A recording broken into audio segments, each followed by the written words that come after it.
Indian media यानी कि India today group ने जी एक आर्टिफिशियल इंटेलिजेंस को लेकर एंकर जो है वो इंट्रोड्यूस कराया है। 75 साल हो गए हैं और जब हम इस साइड ऑफ द डेस्क बैठे हुए हैं सोच रहे हैं आर्टिफिशियल इंटेलिजेंस, मुझे तो पहले समझ ही नहीं आई। मैंने कहा पता नहीं क्या लफड़ा है। तो मैंने फिर अपने एक इंडियन दोस्त को फोन किया। मैंने कहा क्या करे तुम लोग? तो वो कहते हैं कि जी आर्टिफिशियल इंटेलिजेंस इस किस्म का फ्रेम ऑफ माइंड है हमारे लोगों को। कभी कभी मैं समझता हूं हम स्किज़ोफ्रेनिक्स हैं। स्किज़ोफ्रेनिया एक बीमारी है। मैं क्या हूं फिर? आप बताते मैं क्या? खान साहब आप ढक्कन है। आपकी मिसाल भी देना चाहूंगा, खाने को आटा नहीं है, सऊदी अरेबिया इस वक्त खुल गया, सैर में चल चुके हैं, बॉलीवुड के शो हैं, लेकिन आप चाहते हैं जिहाद करना। मौशी बहरान दिन ब दिन संगीन होने लगा। IMF से मुज़ाकरात मुकम्मल न होने से परेशानियां बढ़ गईं। वफाकी हुकूमत ने $2 अरब के सुकूक बॉन्ड्स जारी नहीं कर सकी। भारत अपने इस चीज में कामयाब ये होगा कि उनकी इकॉनमी इंप्रूव हो जाएगी, वो अगले लेवल पर चले जाएंगे।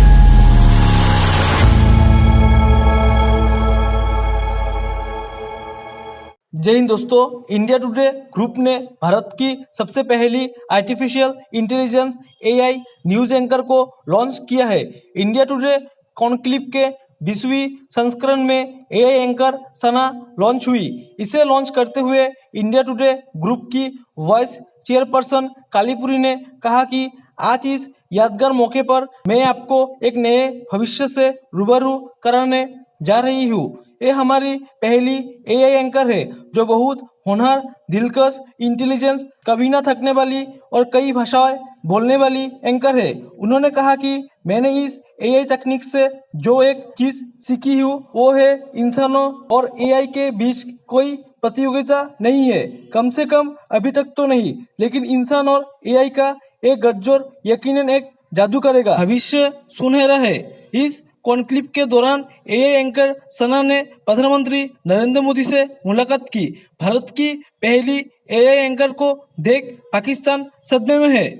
वो रीजनल पावर बन जाएंगे, वो फ्यूचर में सिक्योरिटी काउंसिल में परमानेंट सीट ले लेंगे, वो कई चीजें गेन कर जाएंगे। जो मेरे साथ इंडिया से लड़के आए हुए थे ना, उनका क्या प्लान था कि स्टडीज खत्म होने के बाद they will go back to the country और वो काम करेंगे। आर्ट्स आते हैं और बहुत सारी जो है लैंग्वेजेस आती हैं जिसमें वो न्यूज पढ़ेंगी और अपडेट रखेंगे। इंडियन मीडिया यानी कि इंडिया टुडे ग्रुप ने जी एक आर्टिफिशियल इंटेलिजेंस को लेकर एंकर जो है वो इंट्रोड्यूस कराया है। इस एंकर का नाम है जी सना, और इसके बारे में यानी इनका बोलूं उसका बोलूं समझ नहीं आ रही कुछ मुझे। तो खैर इसके बारे में कहा जाता है कि जी ये एजलेस होंगी, बहुत गॉर्जियस हैं, एजलेस हैं, टाइमलेस हैं, और कई कई सेवरल जो उनको कहना चाहिए कि आर्ट्स आते हैं और बहुत सारी जो है लैंग्वेजेस आती हैं जिसमें वो न्यूज पढ़ेंगी और अपडेट रखेंगी।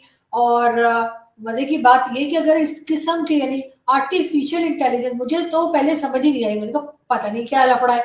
तो मैंने फिर अपने एक इंडियन दोस्त को फोन किया। मैंने कहा क्या करे तुम लोग?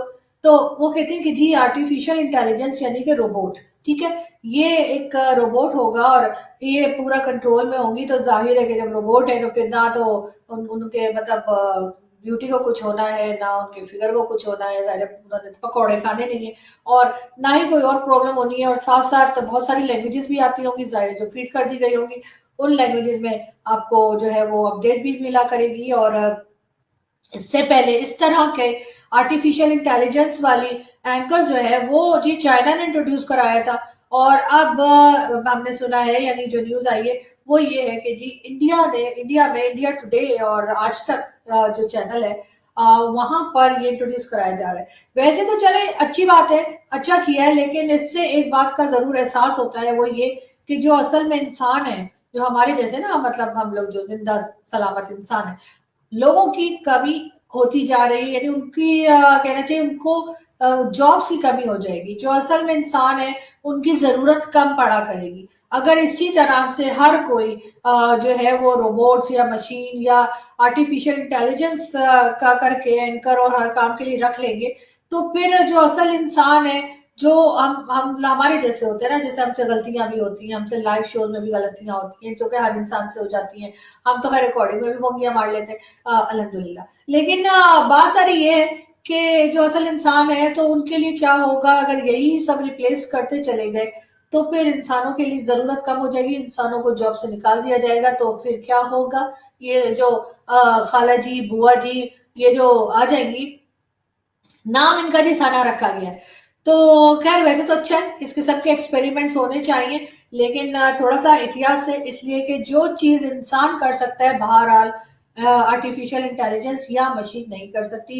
इस बात का हमें ख्याल रखना चाहिए और इस बात को हमें इम्पोर्टेंस भी देनी चाहिए कि इंसानों की जरूरत नहीं। मतलब एक तरह तो हमारी आबादी जो है इंडिया की जो है वो चाइना को भी क्रॉस करने वाली है, और साथ साथ आप इस किस्म की चीजें भी निकालते जा रहे हैं कि जिससे कि उनकी जरूरत ही ना रहे इंसानों की। मगर खैर मुझे खुद समझ नहीं आ रही, मैं खुद कंफ्यूज हूँ कि मैं क्या बोलूं, लेकिन भारत कुछ सोच के ही बनाया गया होगा।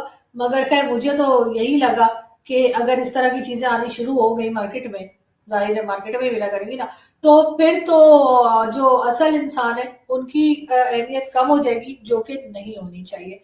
खैर ये मेरा मानना है, ये मेरा सोचना है। हो सकता है कि जिन लोगों ने ये लॉन्च किया है आर्टिफिशियल इंटेलिजेंस एंकर, उनका कुछ और सोचना हो सकता है मुझसे बेहतर सोच रहे हो, लेकिन भारत मुझे जो लगा मैंने तो बता दिया। अब आप लोगों को अच्छा लगे या बुरा लगे, भारत हम चलते हैं जी एक और वीडियो की तरफ और फिर बात करते हैं। मैं हूं पठान, पैदा हुआ हूं पंजाब में और मेरी 500 साल से खानदान पंजाब में थे। वालिद का जो खानदान है वो न्याजी है, वो हमेशा मियाँ वाली के में रहा है। वालदा की जो सारी फैमिली थी वो हिंदुस्तान में थी। मैं क्या हूं फिर आप बता दें मैं क्या।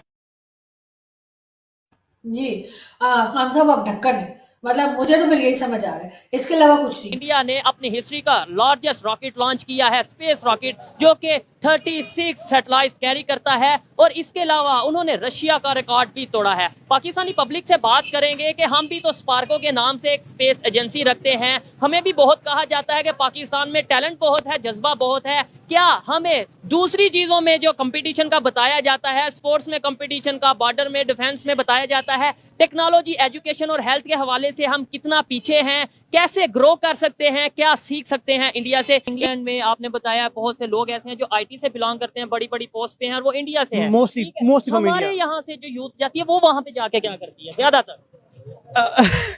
आपको बी वेरी ऑनेस्ट, जो हमारे ज्यादातर स्टूडेंट्स यहाँ से जाते हैं ना, जो मैं भी वहाँ पे पढ़ने गया हुआ था, ठीक है, स्टडी वीजे पे गया था मैंने, मुझे तकरीबन 15 साल हो गया वहाँ पे। तो जो मेरे साथ इंडिया से लड़के आए हुए थे ना, वो अब पूरी फीस लेके आए थे as a loan from the government. Indian government जी, पूरा लोन लेके आए हुए थे, और उनका क्या प्लान था कि स्टडीज खत्म होने के बाद they will go back to the country, और वो काम करेंगे या अपनी फील्ड में काम करेंगे, ठीक है। और जो अच्छा जी, actually including me as well, कि हम लोग क्या करते हैं, एक सेमेस्टर की फीस लेके जाते हैं, वो जमा कराते हैं, ठीक है, उसके बाद क्या करेंगे जी, वहाँ पे जॉब स्टार्ट कर देंगे। जय हिंद दोस्तों, स्वागत है आपका आपके YouTube चैनल जय हिंद पर। वीडियो को लाइक और चैनल को सब्सक्राइब जरूर करें, और हम आपके लिए पाकिस्तानी मीडिया के एक से बढ़कर एक लेटेस्ट वीडियो लाते रहेंगे।